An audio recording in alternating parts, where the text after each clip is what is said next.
one of our volunteers, and her name is Mary Evans.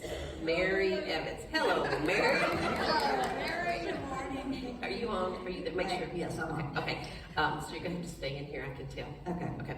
You're used to that. So you got it. You got it. Okay. So I have our little notes right here in case y'all are wondering what we're looking at. But Mary comes to us, and so she has.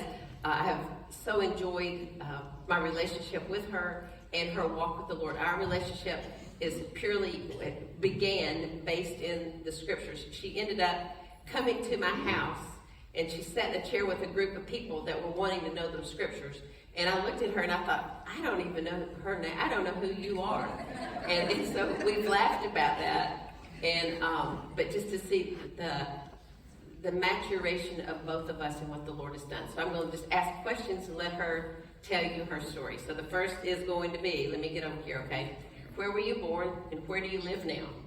I was born in Tampa, Florida, and I live now in Mercer, Tennessee, on my grandparents' farm. I actually live in the house that my grandparents built. That's great.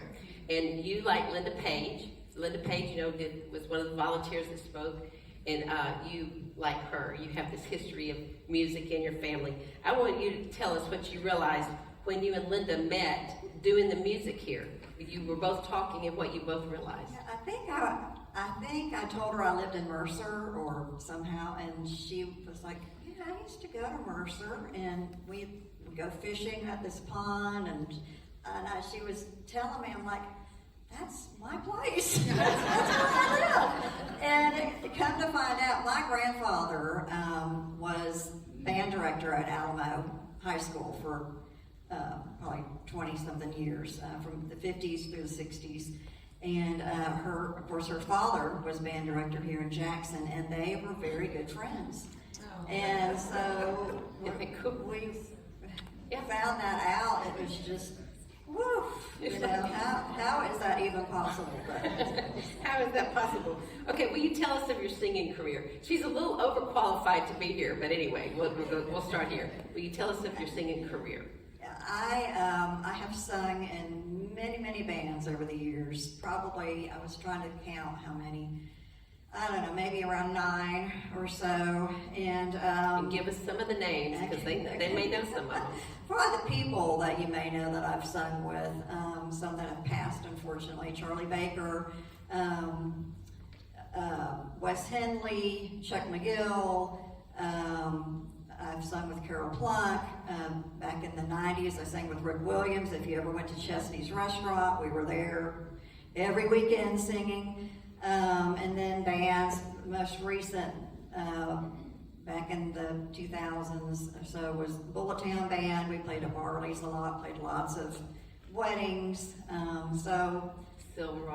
Silverado was the first band I was ever in, and that band, the second gig we did, we got to open up for Joe Diffie. For anybody that's a country music fan, so yeah, that was my claim to fame.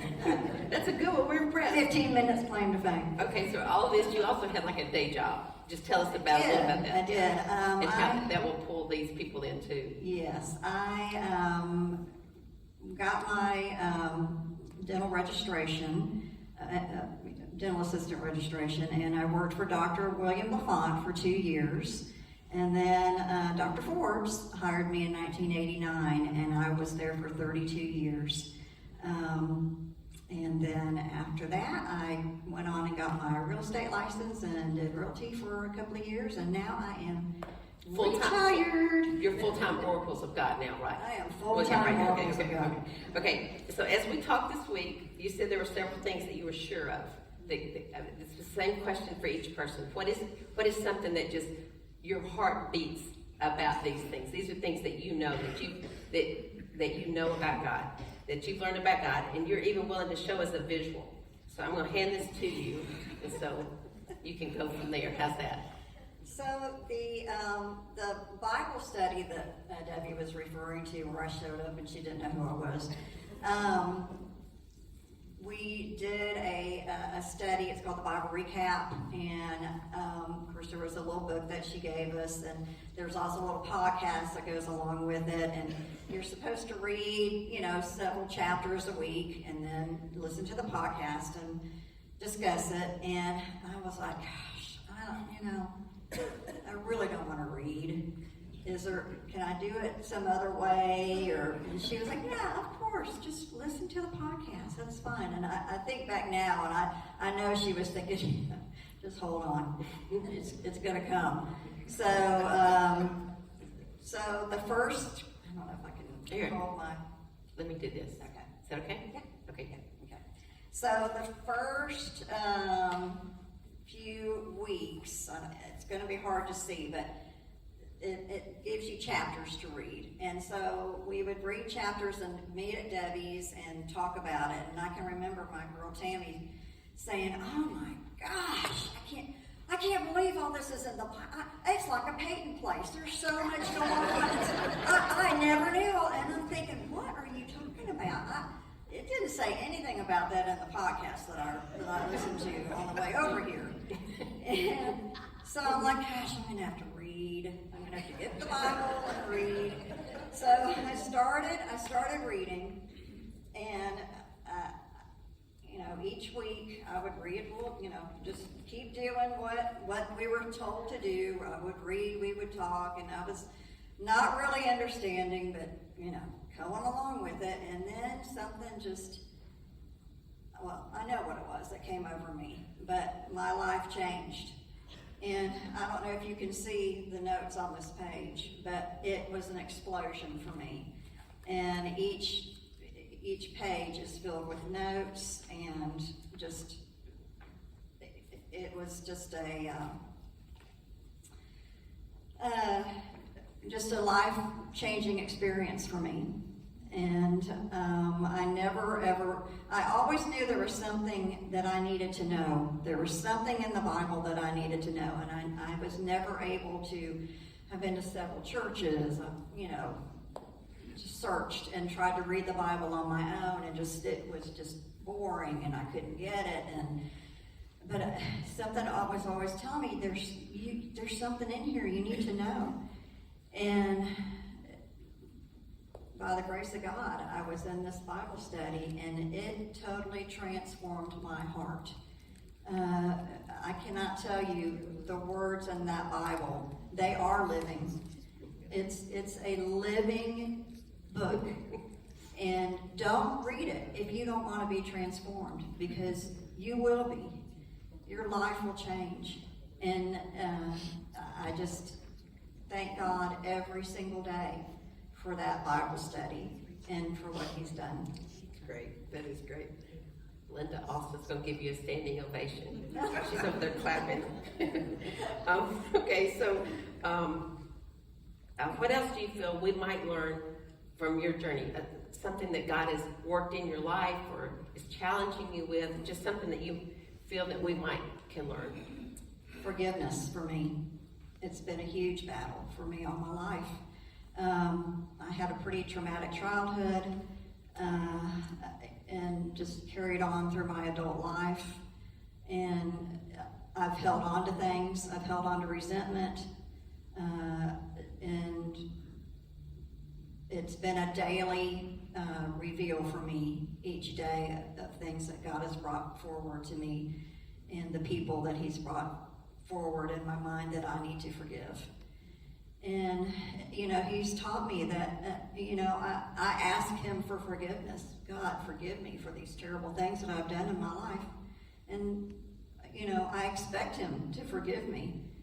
So how can I not forgive others? If his grace is on me and forgiven me, then how can I, even the terrible things that happened to me in my life, I don't have that right to not forgive. I have to forgive those people. And that's only for me, for my freedom, for my journey to be even more abundant. So that's been a huge thing. Okay, how did you get to the Bible study and then to leading us each week? How was that process? So Debbie Grant, Well, you want to wave? Like you want to wave your queen wave? Yeah, there she is. she had been telling Tammy, who was my little sidekick, about coming. And Tammy was like, you need to just go. Let's just go and see about it. She keeps talking about how good it is. And so I guess 3 years ago or so, we started coming, and then we kept coming. And tell us how you came then to do the music. Well, it's so funny because we didn't know she could sing, you know. I feel like there was a time in my life where God took the desire away from me to sing because it was too much on. It was about me, and He needed it to be about Him. So I did not have the desire, or didn't want to even sing in the car. I mean, I just did not have any desire.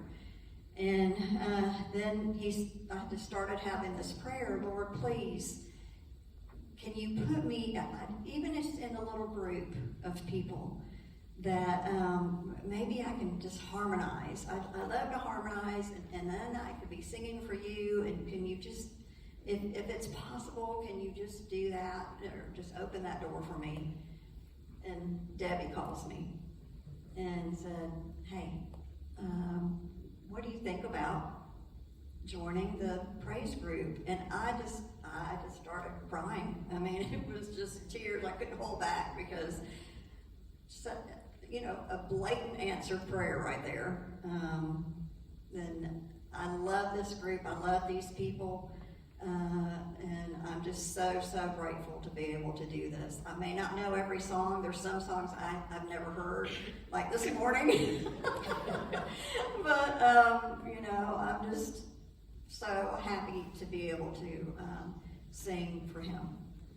The reason I called her is because her friend, who's not here today, but Tammy said, you've never heard anyone sing Proud Mary like Mary Evans. She's better than the original. So it's like she can sing. And they said, oh yes, she can sing. And so then that's how that went. Okay, so this is our question. Will you speak to the person who is here or listening online who doesn't know the scriptures? They don't know the scriptures, have no church family, has what they would call a story, which we all have, but in your words, has a story, and knows God exists, but has no relationship with Him. Do you have anything to say to that person? That's me. I mean, everything she just said is me. And I can just tell you that God is going to find you. His will be done. And if you're searching for Him, if you have a longing in your heart, you don't have to belong to a church. He's going to find you. He's going to put in your path what you need to be able to be close to Him. And we all have a story. There's things in my past that are terrible. There's things that I have done that are shameful and terrible. And, To which the whole group says, amen. Okay, keep going. Just so you don't feel alone out here. Yeah. But, he doesn't care about any of that. He wants to take that from us. He wants to take that shame. He wants to take that guilt. He wants to take that hurt, that abuse that was done on you. He wants to take that from you and carry it for you. And you just search for Him. He will find you, and you will find Him. Get in a great Bible study. Don't do it on your own. Find other Christian people that, even if it's just, what does it say in the Bible? Where two or more are gathered in my name, there am I. I mean, it doesn't have to be four walls and a steeple. It can be a coffee house. I mean, it can be anywhere. Just search for Him, and He will find you. She told me, she said, at the end, she said, well, really, if you want me to, I'll just tell them I am the woman at the well. And I said, yes. And the woman at the well, the story really is that Jesus finds her, and then that woman goes and tells the entire community of who Jesus is, and they're saved. If that's the point you want to talk about, we applaud you. Okay? Thank you so much. You're awesome. Awesome. Thank you.